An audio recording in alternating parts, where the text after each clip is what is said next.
ನಾಳೆ ಸಾರಿಗೆ ಬಸ್ಗಳು ಬಂದ್ ಆಗೋದು ಬಹುತೇಕ ಫಿಕ್ಸ್ ಆಗ್ತಾ ಇದೆ. ಸರ್ಕಾರ ನಮ್ಮ ಬೇಡಿಕೆಯನ್ನ ಈಡೇರಿಸೋದಿಲ್ಲ. ಜಂಟಿ ಕ್ರಿಯಾ ಸಮಿತಿ ಅಧ್ಯಕ್ಷ ಅನಂತ್ ಸುಬ್ಬಾರಾವ್ ಹೇಳಿಕೆಯನ್ನ ಕೊಟ್ಟಿದ್ದಾರೆ. ಹಾಗಾದ್ರೆ ನಾಳೆ ಯಾವುದೇ ರೀತಿಯ ಸರ್ಕಾರಿ ಬಸ್ಗಳು ಲಭ್ಯ ಇರೋದಿಲ್ಲ. ಹಬ್ಬ ಹರಿದಿನ ಅಂತ ಊರಿಗೆ ಹೋಗೋರು ಮೊದಲೇ ಎಚ್ಚರಿಕೆಯಿಂದ ಇರಬೇಕು. ನಾಳೆಯಿಂದ ಎಲ್ಲ ಬಸ್ಗಳನ್ನ ಡಿಪೋದಲ್ಲಿ ನಿಲ್ಲಿಸ್ತೀವಿ. ನಾಳೆ ಬೆಳಗ್ಗೆ 6 ಗಂಟೆಯಿಂದ ಸಾರಿಗೆ ಮುಷ್ಕರ ಆರಂಭವಾಗುತ್ತೆ.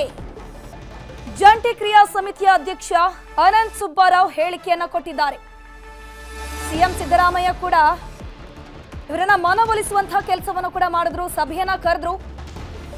38 ತಿಂಗಳ ವೇತನ ಕೊಡಬೇಕು ಅಂತ ಹೇಳಿದ್ರು. ಬಾಕಿ ಇರುವಂತಹ ಸ್ಯಾಲರಿಯನ್ನ ಕೊಡ್ಸಿ ಅಂತ.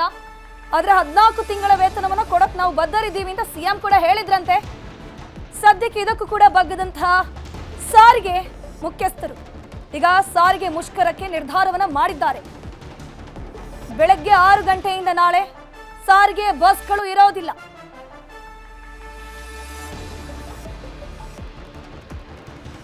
ನಾಳೆ ಸಾರಿಗೆ ಬಸ್ಗಳು ಯಾವುದು ಕೂಡ ಇರೋದಿಲ್ಲ. ಯಾಕಂದ್ರೆ ಸಾರಿಗೆ ಬಸ್ನ ಚಾಲಕರು ಏನೊಂದಷ್ಟೊಂದನ್ನ ಬೇಡಿಕೆಯನ್ನು ಇಟ್ಟಿದ್ರು.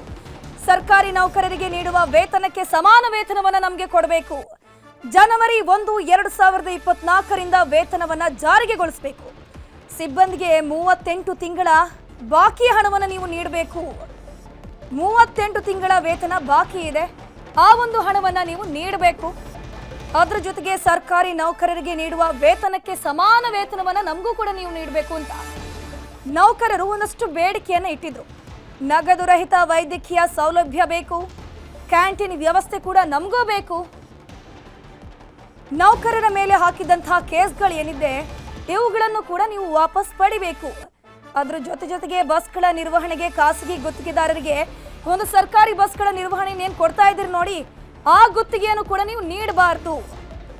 ಪ್ರಮುಖವಾಗಿ ಇಲ್ಲಿ ಸಿಬ್ಬಂದಿಗಳಿಗೆ ಬಾಕಿ ವೇತನವನ್ನ ನೀಡಬೇಕಿತ್ತು. ಅದನ್ನ ನೀವು ಕೊಡಕ್ ಹೋಗ್ತಾ ಇಲ್ಲ. ಸೊ ಹೀಗಾಗಿ ನಾವು ಸಾರಿಗೆ ಬಸ್ ಬಂದ್ ಏನಿದೆ ಅದನ್ನ ನಾವು ಮಾಡೇ ಮಾಡ್ತೀವಿ ಅಂತ ಹೇಳಿದ್ದಾರೆ. ಇದ್ರ ಬಗ್ಗೆ ಹೆಚ್ಚಿನ ಡೀಟೇಲ್ಸ್ ನೀಡ್ತಾರೆ ನಮ್ಮ ಪ್ರತಿನಿಧಿ ಆಶಿಕ್ ಮುಲ್ಕಿ ದೂರವಾಣಿ ಸಂಪರ್ಕದಲ್ಲಿ ಜಾಯ್ನ್ ಆಗಿದ್ದಾರೆ. ಎಸ್ ಆಶಿಕ್, ಇವತ್ತು ಒಂದು ಸಭೆ ನಡೆಯುತ್ತೆ. ಸಭೆಗೂ ಕೂಡ ಜಗ್ಗದೆ ಬಗದೆ ನಾಳೆ ಈಗ ಮುಷ್ಕರವನ್ನ ಅನೌನ್ಸ್ ಮಾಡಿದ್ದಾರೆ. ಏನೆಲ್ಲ ಅಪ್ಡೇಟ್ ಸಿಗ್ತಾ ಇದೆ ಅಂತ?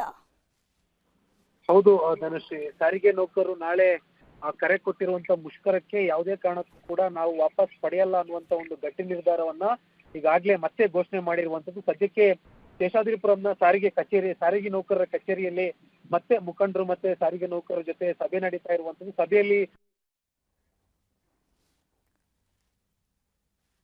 ನಮ್ಮ ಪ್ರಮುಖ ಬೇಡಿಕೆಗಳನ್ನ ಈಡೇರಿಸುವವರೆಗೂ ಕೂಡ ನಾವು ಈ ಮುಷ್ಕರದಿಂದ ಹಿಂದೆ ಸರಿಯೋ ಮಾತೇ ಇಲ್ಲ ಅನ್ನುವಂತ ಒಂದು ನಿರ್ಧಾರವನ್ನ ಮಾಡಿರುವಂತದ್ದು. ಮತ್ತೆ ನ್ಯಾಯಾಲಯ ಕೊಟ್ಟಿರುವಂತ ಒಂದು ಆದೇಶ ಸೂಚನೆ ಏನಿದೆ ಅದರ ಆದೇಶ ಪ್ರತಿ ನಮ್ಗೆ ಇದು ಇನ್ನೂ ಕೂಡ ಕೈ ಸೇರಿಲ್ಲ. ಹೀಗಾಗಿ ಯಾವುದೇ ಕಾರಣಕ್ಕೂ ಕೂಡ ನಾವು ಮುಷ್ಕರವನ್ನ ಕೈ ಬಿಡೋದಿಲ್ಲ. ನಾಳೆ ಬೆಳಿಗ್ಗೆಯಿಂದ 6 ಗಂಟೆಯಿಂದ ನಮ್ಮ ಮುಷ್ಕರ ಚಾಲ್ತಿಯಲ್ಲಿ ಇರುತ್ತೆ. ಎಲ್ಲಾ ಭಾಗದಲ್ಲೂ ಕೂಡ ರಾಜ್ಯಾದ್ಯಂತ ನಮ್ಮ 4 ಸಾರಿಗೆ ನಿಗಮಗಳಿಂದ ಏನ್ ಸಾರಿಗೆ ಬಸ್ಗಳಿದಾವೆ, ಯಾವ ಬಸ್ಗಳು ಕೂಡ ರಸ್ತೆಗಿಳಿಯೋದಿಲ್ಲ. ಎಲ್ಲಾ ನೌಕರರು ಕೂಡ ರಜೆ ಹಾಕಿ ಮನೆಯಲ್ಲೇ ಕೂರ್ತಾರೆ ಅನ್ನುವಂತ ಒಂದು ಸ್ಪಷ್ಟವಾಗಿರುವಂತ ಸಂದೇಶವನ್ನ ಮತ್ತೆ ಸರ್ಕಾರಕ್ಕೆ ಕೊಟ್ಟಿರುವಂತದ್ದು. ಸರ್ಕಾರ ಇವರ 38 ತಿಂಗಳ ಅರಿಯರ್ಸ್ ಅಂದ್ರೆ ಹಿಂಬಾಕಿ ವೇತನ ಏನಿದೆ ಅದನ್ನ ಪಾವತಿ ಮಾಡೋದಕ್ಕೆ ನಕಾರ ಹೇಳಿರುವಂತದ್ದು. ಹೀಗಾಗಿ ಅದು ಸಂಪೂರ್ಣವಾಗಿ ಅದರಲ್ಲಿ ಒಂದು 14 ತಿಂಗಳ ವೇತನವನ್ನ ಈಗ ಆರಂಭಿಕವಾಗಿ ಪೇ ಮಾಡ್ತೀವಿ, ಅದಾದ್ಮೇಲೆ ಉಳಿದದ್ದು ಪೇ ಮಾಡ್ತೀವಿ ಅನ್ನುವಂತ ಮಾತನ್ನ ಸಿಎಂ ಖುದ್ದು ಸಭೆಯಲ್ಲಿ ಭರವಸೆ ಕೊಟ್ಟರು ಕೂಡ ಸಿಎಂ ಮಾತುಗೂ ಲೆಕ್ಕಿಸದೆ ಇದೀಗ ಸಾರಿಗೆ ಮುಖಂಡರು ಸಂಪೂರ್ಣವಾಗಿ 38 ತಿಂಗಳ